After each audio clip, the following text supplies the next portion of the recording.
우리 한번 앞뒤 좌우 바라보시면서 이렇게 인사하면 좋겠습니다. 근로자의 날에 보니 더 반갑습니다. 한번 이렇게 인사하시기 바랍니다. 아마 오늘 출근을 안 하신 분들도 있을 것이고 또 이렇게 마음 한켠에 쉬고 싶은 생각이 드셨을 수도 있는데 이렇게 어김없이 예배 자리를 지키신 여러분 너무나 환영하고 또 말씀에 충만한 은혜를 누리시는 이 시간 되었으면 좋겠습니다. 어느 무명의 군인이 기록한 기도문을 소개하면서 이 설교의 문을 열고자 합니다. 이 군인은 미국 남북 전쟁 때 크게 이제 부상을 입어서 장애를 입게 된 군인입니다. 근데 이 군인의 기도는 사실 기도라기보다는 고백에 가까운데요. 이 고백문이 미국 장애인 협회 이 한쪽 벽면에 딱 붙어 있었습니다. 많은 사람들이 그 글귀를 읽게 되었고 유명해진 글입니다. 한번 그 글을 제가 읽어드리겠습니다. 마음 같아서는 영어로 읽어드리고 싶은데 이 모두의 편의를 위해서 한글 번역본으로 읽어드리겠습니다. 나는 원하는 모든 걸 이룰 수 있도록 나를 강하게 만들어 달라고 기도했습니다. 그러나 하나님은 내가 겸손해지는 법을 배우도록 나를 약하게 만드셨습니다. 나는 더 큰 일을 할 수 있도록 나를 건강하게 해달라고 기도했습니다. 그러나 하나님은 더 의미 있는 일을 하도록 나를 허약하게 만드셨습니다. 나는 행복하게 살 수 있도록 부자가 되게 해달라고 기도했습니다. 그러나 하나님은 지혜로운 사람이 되도록 나를 가난하게 만드셨습니다. 나는 사람들의 찬사를 받을 수 있도록 능력을 주시기를 기도했습니다. 그러나 하나님은 내가 하나님을 필요로 하도록 나를 약하게 만드셨습니다. 이 군인이 구했던 것은 하나같이 강해지는 것, 부요해지는 것, 좋아지는 것, 이런 것들을 구했습니다. 그런데 하나님은 이 군인의 기도를 들으셨는지 아닌지 이 간구와는 반대로 약해지고 부족해지고 없게 만드셨습니다. 누가 봐도 응답받지 못한 것 같지만 이 군인은요, 하나님의 이런 무응답에 다음과 같은 결론을 스스로 내렸습니다. 나는 내가 기도한 것을 하나도 받지 못했지만 내가 희망했던 모든 것을 받았습니다. 하나님은 미처 구하지 못한 것까지 다 들어주셨습니다. 모든 사람들 중에서 나는 가장 축복받은 사람입니다. 이렇게 결론을 내고 있습니다. 자신의 소망대로 이루어진 것이 아무것도 없이 자신은 그대로 연약한데 정작 자기 자신은 응답을 받았답니다. 세상에서 가장 축복을 받은 사람이고 모든 것을 얻었다라고 고백합니다. 도대체 이게 어떻게 된 일일까요? 오늘 본문이 바로 이에 대한 원리를 말씀해주고 있는데요. 약함 가운데 온전케 하시는 원리, 그 원리에 대해서 우리 한번 두 가지로 생각해 보기를 소망합니다. 첫째로, 우리는 우리의 강함보다는 약함을 바라볼 수 있어야 한다라는 사실입니다. 오늘 본문은 고린도 후서인데요. 고린도 후서는 이 사도 바울의 전도자로서 또 사도로서의 정당성을 변론하고 입증하려는 목적을 가지고 있는 책입니다. 이게 무슨 말인가 하니까 고린도 교회 내부에 이 바울이 전한 진리와는 상반된 이 다른 복음, 거짓된 진리를 막 설파하는 그런 무리들이 늘어났습니다. 흔히 우리가 이단 사상 또는 신비주의 사상이라 말하는 그런 거짓 사상들을 이야기하는 사람들이 늘어난 것이죠. 그래서 고린도 교회는 안타깝게도 내부에 많은 문제들을 양산하게 되었고 또 내부적인 혼란도 가중되었습니다. 그와 동시에 영적 리더인 바울을 향한 오해 그리고 비난들도 터져 나왔습니다. 바울 저거 가짜 아니야? 바울 저 사람이 무슨 권리로 무슨 근거로 자기를 믿으라고 자기 말이 진리라고 저러고 다니는 거야? 저거 맞는 거야? 소위 바울의 이 사도로서의 정당성에 문제 제기를 하는 것이지요. 그래서 바울은 자신을 둘러싼 이 오해와 편견, 이것을 풀고 고린도 교회의 내부 문제들을 해결하기 위해서 이 고린도 후서를 기록하였습니다. 이런 배경으로 오늘 본문을 바라보면요, 본문의 정황이 이해가 됩니다. 1절 말씀을 다시 보면요, 무익하나마 내가 부득불 자랑하노니 주의 환상과 계시를 말하리라, 이렇게 말씀합니다. 그냥 내가 받은 환상과 계시를 들어라 이렇게 얘기하면 되는데 그렇게 하지 않고 앞에 무슨 미사여구를 막 붙여놨죠. 아마도 고린도 교회는 바울을 향하여서 어떤 신비적인 계시 또는 신비적인 체험을 경험하지 못한 사람으로 비판하고 있었던 것으로 보입니다. 여러분, 바울이 진짜 어떤 그러한 신비적인 경험을 한 적이 없는 사람입니까? 아니요. 바울은 이미 하나님의 계시를 충분히 경험한 사람입니다. 사도행전에 바울이 경험한 계시의 사건들이 증거되어 있고요. 또 오늘 본문 7절만 봐도요, 여러 계시를 받았다 이렇게 말씀하고 있습니다. 계시뿐만이 아니라 여러분, 바울은 누구보다도 강력하게 그 계시의 원천이신 예수 그리스도를 만나고 체험한 사람이 바울 아닙니까? 그러니까 바울이 이러한 신비한 것들을 경험하지 못해서 또는 몰라서 말을 안 하는 게 아니라 그런 걸 드러내는 것이 그다지 유익하지 않기 때문에 드러내지 않는 것이죠. 왜요? 바울이 만약 자신의 그런 신비한 체험들을 막 적극적으로 여기저기 막 말하고 다니면요, 그리스도의 믿음이 아직 굳건하지 않은 성도들 혹은 어떤 영적 호기심이 아주 왕성한 성도들, 이러한 성도들은요, 그리스도를 바라보는 것이 아니라 이 신비한 얘기를 하는 바울, 이 사람 바울을 자꾸 주목하게 되거든요. 마치 바울이 엄청 대단한 사람인 것처럼, 신비하고 어떤 능력이 충만한 사람인 것처럼 그리스도가 아니라 바울이 높여질 것이니까요. 여러분, 6절 말씀 다시 한번 보십시오. 내가 만일 자랑하고자 하여도 어리석은 자가 되지 아니할 것은 내가 참말을 함이라. 그러나 누가 나를 보는 바와 내게 듣는 바에 지나치게 생각할까 두려워하여 그만두노라, 이렇게 말씀합니다. 바울이 이 부득불 자랑하는 계시와 환상의 이야기를 들은 누군가가 바울을 지나치게 생각할까 봐 두려워하여서 내가 그냥 그만둔다, 이렇게 바울이 이야기하고 있는 것입니다. 정작 바울은 자기 자신은요, 예수로 죽고 예수로 살고 자기 자신은 죽는 사람입니다.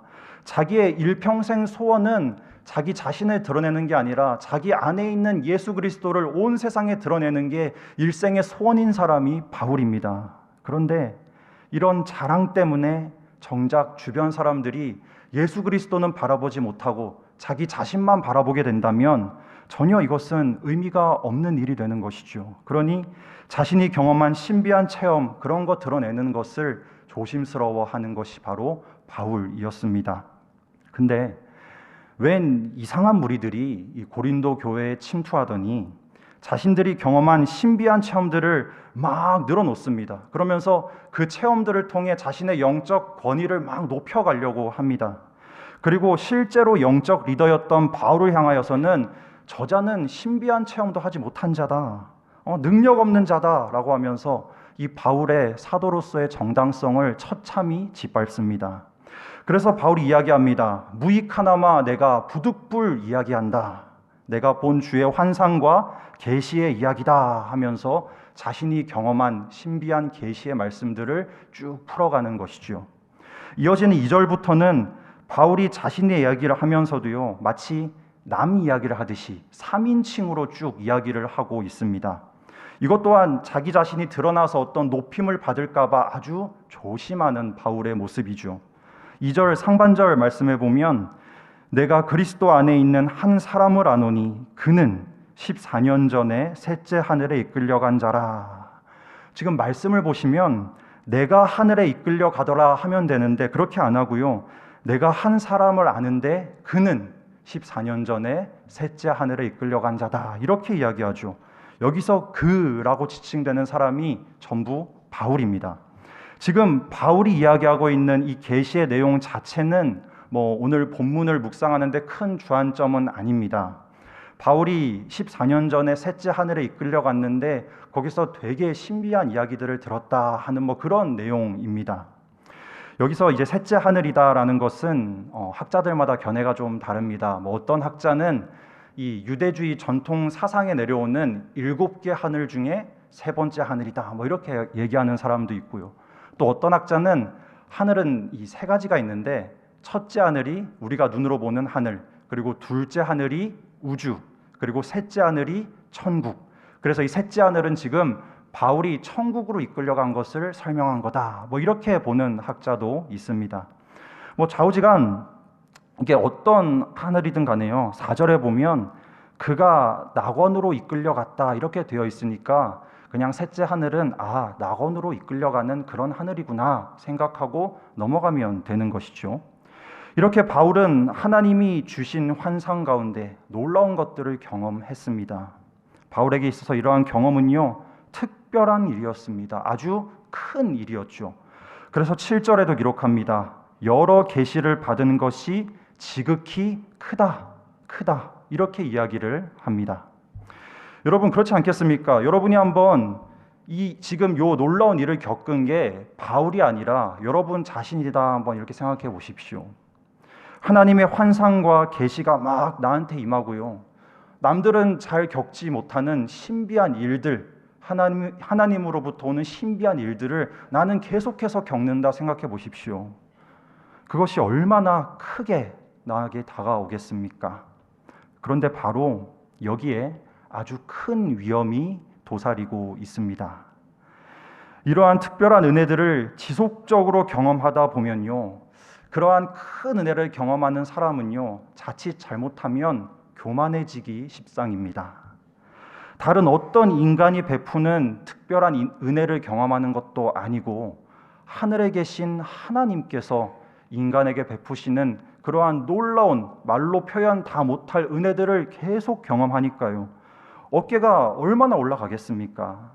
내가 하나님의 특별한 백성이고, 나는 영적으로 뛰어난 사람이고, 나는 하나님은 나를 통해서 역사하시고, 뭐 이런 생각들이 들지 않겠습니까? 여러분, 작년 3월에 이 화제가 된 프로그램 하나가 있습니다. 넷플릭스에서 방영을 했던 나는 신이다라고 하는 프로그램입니다. 이 프로그램 보신 분들 아시겠지만 뭐 JMS 또는 만민중앙교회, 또 뭐 오대양, 뭐 아가동산, 이런 이단들을 쭉 소개하고요, 그리고 이단의 이 교주들, 이들의 실태를 폭로하는 그런 방송이었습니다. 이 교주들이 이러한 이단을 창시하게 된 나름대로의 뭐 배경은 다 다르겠지만요, 공통점이 하나 있습니다. 이들은요, 영적인 교만이 머리 끝까지 올라 있다라는 겁니다. 오죽하면 자기 자신을 신이다 이야기합니다. 자기가 메시아래요. 자기가 성령이고 자기가 하나님이다 이렇게 이야기합니다. 그러니 말 다한 것이죠. 자기들이 어떤 신비한 경험을 딱 하고는 그 경험을 자기 자신을 신격화하는 도구로 사용하는 거예요. 마치 태초에 뱀이 하와를 유혹하면서 선악과 먹으면 눈이 밝아져서 하나님과 같이 될 거다라고 한 것과 같은 것이죠. 그런데 오늘 본문의 이 바울은 자신의 이 특별한 경험을 자기 자랑을 하는 데 사용하지 않습니다. 도리어 바울 스스로가 자랑할 것은 약함밖에 없다, 이것을 지금 누누이 강조하고 있습니다. 5절 말씀 한번 보십시오. 내가 이런 사람을 위하여 자랑하겠으나 나를 위하여는 약한 것들 외에 자랑하지 아니하리라. 아멘. 이미 바울은 앞선 고린도후서 11장 30절에서도요, 내가 약한 것을 자랑한다 강하게 선포한 일이 있습니다. 지금 바울이 참으로 하나님 앞에 잘 하고 있는 것은요, 약함을 자랑한다라는 것입니다. 여러분, 사실 바울만큼 잘난 사람도 드뭅니다. 바울이 예수님 만나기 전에 얼마나 대단한 사람이었습니까? 유대교에서 공부도 정말 많이 했죠. 당대 유대 최고라 불리는 가말리엘 그 문화에서 공부를 했던 사람입니다. 많은 사람의 존경도 받았고요, 율법으로는 둘째가라면 서러울 정도로요 대단했던 사람입니다. 예수님 만난 직후도 어떻습니까? 정말 남들 겪지 못하는 큰 은혜를 받고요, 또 전무후무한 복음 전도자로 널리 쓰인 사람이 바울 아닙니까? 다른 말로 하면 영적인 자랑거리가 그 누구보다도 많고 뛰어난 사람이 바울입니다. 얼마든지 자기 자신 높일 수 있어요. 그런데 바울이 집중했던 건요, 자신의 그런 강함, 자랑거리가 아니라 자신의 약함, 그것에 집중합니다. 사랑하는 성도 여러분, 이것이 너무나 중요한 포인트입니다. 우리는 하나님의 특별한 은혜를 경험할 때마다 그 체험에 도취되어서 영적으로 교만해질 것이 아니라 도리어 그 특별한 은혜 때문에 내가 얼마나 약한지 그것을 바라볼 수 있어야 한다는 말씀입니다. 그게 자연스럽게 안 되면요, 정말 의도적으로라도 나의 약한 부분, 나의 부족한 부분, 하나님 없으면 안 되는 부분, 그것들을 내가 계속해서 바라봐야 된다라는 것입니다. 왜냐하면 나에게 그런 큰 은혜가 임했다라는 것은요, 그 은혜가 임하기 전에 나는 너무나도 연약한 사람이었다라는 것을 나타내기 때문입니다. 생각해 보십시오. 우리 신앙생활하다 보면 이런 얘기 많이 듣습니다. 내가 정말 몸이 너무 아팠는데, 중한 병에 걸렸는데 정말 치료할 방법도 없고 앞뒤 꽉 막혔을 때 열심으로 기도했더니 하나님이 낫게 해주시더라. 또 어떤 사람은요, 내가 직장에서 정말 어찌할 바를 모르고 이제는 정말 다 끝났구나 생각이 들었는데 나아갈 돌파구를 주님이 만들어 주시더라. 이런 고백들 심심찮게 듣습니다. 여러분, 육신의 질병 때문에 정말 더 이상 손 쓸 방법이 없어서 쥐푸라기 잡는 심정으로 열심히 기도해서 고침받았다면요, 그런 체험이 있기 전에 나는요, 아무것도 할 수 있는 게 없는 거잖아요. 치료도 안 되고 뚜렷한 방법도 없고 하나님 붙들고 부르짖는 것밖에는 할 수 있는 게 없는 거지 않습니까? 이를 기억하시면서 하나님의 특별한 은혜가 도리어 우리의 약함을 상기시키는구나 하는 것을 믿고 나의 약함을 바라볼 줄 아는 우리 성도님들 다 되시기를 축복합니다. 그렇게 겸손히 나의 약함을 바라볼 때 하나님이 붙잡아 주시는 놀라운 은혜의 손길을 경험할 수 있습니다. 그래서 약함 가운데 온전케 하시는 원리 두 번째이자 오늘 말씀의 결론입니다. 둘째로, 나의 약함을 바라보면 그 안에 머물고 있는 하나님의 능력이 보인다라고 하는 사실입니다. 여러분, 지금 바울이 자신의 약함으로 고백하고 있는 것이 무엇입니까? 7절 말씀 한번 보십시오.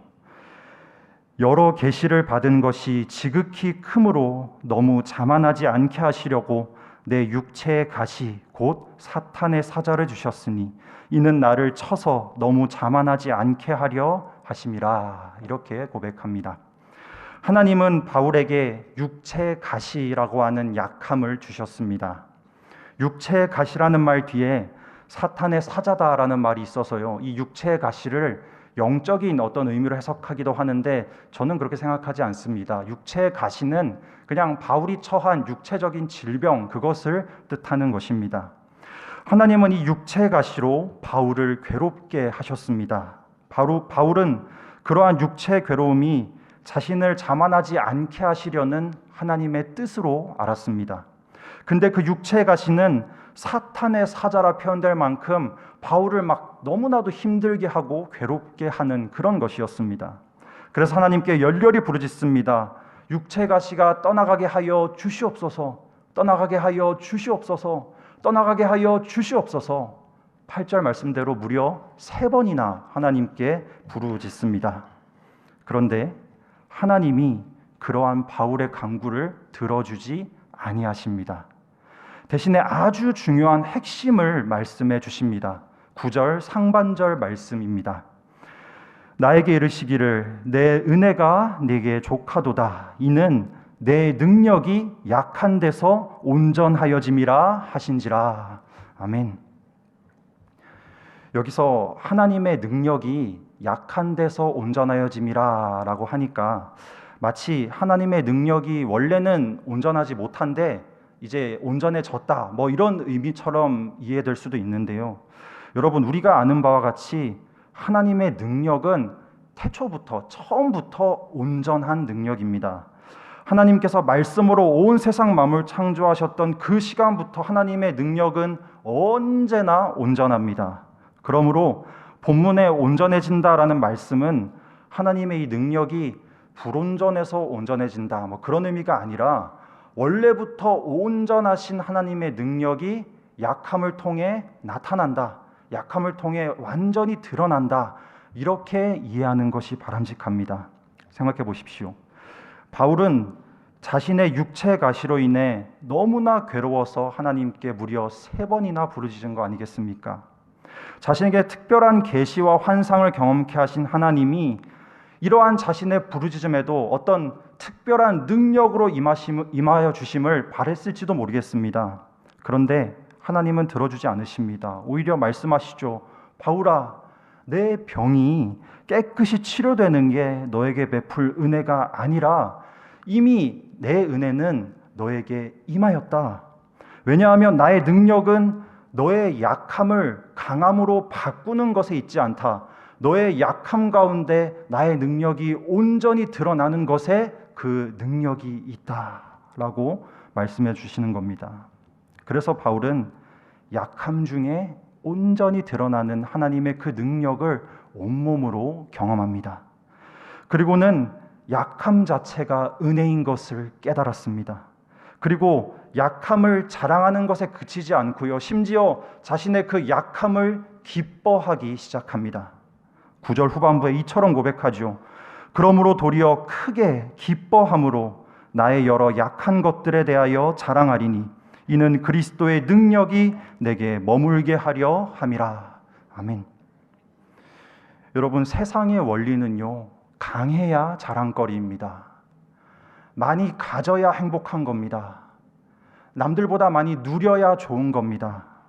그게 세상의 일반적인 원리죠. 그런데 바울이 깨달은 하나님의 원리는요, 약해야 자랑거리입니다. 약한 게 기쁨입니다. 왜냐하면 정말 사람이 진짜 약해야, 한번 약해봐야 약한 자신에게 머물고 있는 그 주님의 온전한 능력을 깨닫고 그 능력 가운데 거할 수 있기 때문입니다. 여러분, 갈릴리 호수에서 고기 잡던 베드로의 이야기 아마 다 아실 거예요. 베드로는 고기잡이 전문가였습니다. 어부가 생업이었죠. 그리고 갈릴리 호수에 딱 가면 어디에 고기가 잘 잡히고 어느 시간대에 그물 내리면 고기가 많이 올라오는지 빠삭하게 잘 알고 있었을 거예요. 그런데 한날은 이상하리마치 고기가 안 잡힙니다. 심지어 밤새 그물질을 해도 고기가 올라오지가 않습니다. 이거 큰일이네. 불안감이 엄습해 옵니다. 생업이잖아요. 이게 한 마리도 안 잡히면 먹고 사는데 큰 지장이 생깁니다. 자신의 연약함을 발견하는 순간이었겠죠. 우리는 보통 이후에 그물이 막 찢어질 듯이 많이 잡히는 그 장면을 두고서 하나님이 참 큰 은혜를 주시는구나 주목하는데요. 저는 사실 이 베드로가 고기를 못 잡는 그 순간부터 이미 하나님의 은혜는 임하고 있다라고 생각을 합니다. 그렇잖아요. 이 어부 전문가가 지금 뻔한 데서 그물질을 하는데 고기가 안 잡힙니다. 바울이 그물을 이리로 내리면 하나님이 고기들을 저리로 보내시고요. 베드로가 그물을 저리로 내리면 하나님이 고기를 이리로 지금 보내시는 거예요. 그러니까 고기가 안 잡히죠. 베드로는요, 허탕치며 밤새 밤을 지새는 그 시간 동안 자신의 약함과 무능함에 몸서리 쳤을 겁니다. 하지만 그런 베드로에게 깊은 데로 가서 그물을 던져보아라 하시는 주님의 말씀이 들려왔고, 그 말씀에 순종했을 때에 만선을 이루게 하시는 놀라운 주의 능력을 경험했습니다. 보통 이렇게 기쁘고 정말 말로 형언할 수 없는 놀라운 일들을 경험하면 사람의 일반적인 반응은요, 막 기뻐 춤추며 뛰면서 하나님께 감사하고 박수치고 찬양하는 게 일반적인 반응 아니겠습니까? 그런데 베드로는요, 그렇게 반응하지 않습니다. 누가복음 5장 8절 말씀 이렇게 기록합니다. 시몬 베드로가 이를 보고 예수의 무릎 아래에 엎드려 이르되 주여 나를 떠나소서 나는 죄인이로소이다 하니, 지금 이렇게 반응하고 있습니다. 기뻐 뛰며 즐거워하는 게 아니라 무릎 앞에 예수님 앞에 납작 엎드려 고백합니다. 주여, 저는 죄인입니다. 베드로는 지금 자신의 그 약함 가운데 임한 압도적인 주님의 권능, 그 권능을 경험하고서는요, 이분이 진짜 메시아구나. 이 능력이 진짜 약함 가운데 온전케 하시는 능력이구나. 그것을 깨닫고 엎드린 것입니다. 여러분, 저는요, 이 바울이나 베드로뿐만이 아니라 이 본문을 말씀으로 묵상하고 있는 제 자신에게도 어떤 이 약함 가운데 온전케 하신 이런 일이 있지 않을까 한번 생각해 보게 되었습니다. 궁금하더라고요. 그런 일이 저에게 있었을까요? 있었습니다. 그런데 어떤 드라마틱한 사건을 통해서 온전케 하심을 경험한다라기보다는 이미 저에게 임한 그 복음의 능력, 예수 그리스도의 십자가를 통한 복음의 능력, 그 능력이 바로 저라는 이 한 사람을 약함 가운데 가장 온전케 만들어주는 능력이더라고요. 예수님은요, 가장 비참한 죄인의 모습으로 가장 약하고 추하고 약하다 못해 악한 모습을 하고 있는 저에게 찾아오셔서, 그러한 신음하고 있는 저에게 찾아오셔서 십자가의 보혈의 능력으로 그 약함을 온전케 만들어 주시더라라는 겁니다. 저뿐만이 아니라 이 자리에 계신 모든 성도님들도 마찬가지이실 겁니다. 우리 주님은 여러분의 비참함과 연약함, 죽을 수밖에 없는 죄악 가운데, 그 약함 가운데 온전한 생명으로 구원하신 분이 우리 주님이십니다. 그렇기에 우리가 세상 가운데 능욕과 수치를 당하거나 어떤 박해와 곤고를 당하거나 궁핍과 핍박을 당하는 연약한 상황에 놓인다 할지라도 저와 여러분이 진정으로 기뻐할 수 있는 것은 우리가 약한 그때에 가장 강하고 온전케 하시는 주님의 능력이 이미 우리 가운데 임하고 있는 줄 때문인 줄로 굳게 믿으시기를 바랍니다. 이러한 믿음의 고백을 담아서 우리 다 함께 10절 말씀 다 함께 한번 이 귀한 고백의 말씀이 나의 고백이 되길 소망하면서 읽어보도록 하겠습니다. 시작. 그러므로 내가 그리스도를 위하여 약한 것들과 능욕과 궁핍과 박해와 곤고를 기뻐하노니 이는 내가 약한 그때에 강함이라. 아멘. 이를 믿으시고 약한 데서 온전하여지는 주님의 능력을, 그 은혜를 삶 가운데 충만히 경험하며 그 은혜를 늘 고백하시는 우리 모든 성도님들 되시기를 주님의 이름으로 축복합니다.